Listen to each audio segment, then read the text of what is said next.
selamat datang di podcast Menggali Potensi Diri. Saya Neva dan saya bersama dengan host saya, Rizka. Hari ini kita akan membahas tentang menemukan passion dan tujuan hidup. Apakah Anda pernah merasa bingung tentang apa yang ingin Anda lakukan dalam hidup? Iya Neva, menemukan passion atau tujuan hidup bisa menjadi perjalanan yang menarik dan penuh tantangan. Kita akan membahas tentang bagaimana cara menemukan passion dan tujuan hidup, serta beberapa tips yang bisa membantu Anda dalam proses ini. Pertama, kita perlu mengenal diri sendiri, apa yang kita suka, apa yang kita tidak suka. Betul Rizka, kita perlu membuat daftar tentang hal-hal yang kita sukai dan tidak sukai. Contohnya, jika kita membantu orang lain, mungkin kita bisa menjadi relawan atau bekerja di bidang sosial.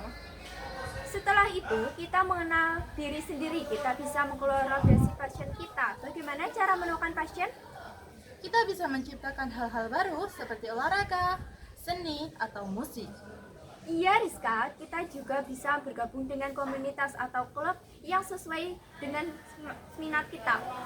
Setelah kita menemukan passion, kita perlu menemukan tujuan hidup, apa yang ingin kita capai dalam hidup.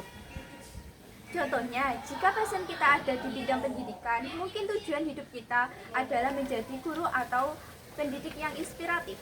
Ya Neva, kita bisa membuat tujuan hidup yang spesifik dan dapat diukur. Jadi, untuk kesimpulannya, menemukan passion dan tujuan hidup bukanlah proses yang mudah, tetapi dengan mengakhiri, mengeksplorasi passion dan menemukan tujuan hidup, kita dapat menggali potensi diri kita.